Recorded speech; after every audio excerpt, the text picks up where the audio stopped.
আমি এতটুকু বিশ্বাস নিয়ে বলছি, আপনারা ভালোবাসেন ভাইজানকে, ভাইজানের পিছনে থাকেন, কিন্তু অনেক কঠিন কঠিন সময়ে ভাইজানের সঙ্গে অতপ্রতভাবে জড়িয়েছিলাম, আছি।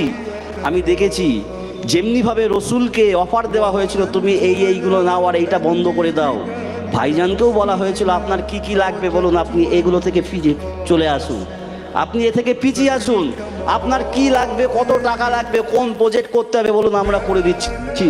ভাইজান বলেছিল না, আমার যে মানুষগুলো ভালোবেসে আমার পিছনে ঘুরছে, তারা যে আশায় ঘুরছে, আমি তাদের থেকে বঞ্চিত করে কখনো আমি আমার আশা পূরণ করতে পারবো না। ওদের আশাটাই, ওদের ভালোবাসাটাই আমার কাছে সব থেকে বড় জিনিস। অর্থাৎ আমি কখনোর জন্য বিক্রি হব না, সেটা রাতের অন্ধকারে হোক আর দিনে হোক, সেটা কোটি টাকার বিনিময়ে হোক আর 1 টাকার বিনিময়ে হোক, যে ভালোবাসার মানুষগুলো আমার কাছে আছে, এদের যে চিন্তা, এদের যে চাওয়া, এরা যদি সেটা পেয়ে যায়, আমি আব্বাস সিদ্দিকী তাতে খুশি হয়ে যাব। একটু জোরে বলা যাবে না সুবহানাল্লাহ।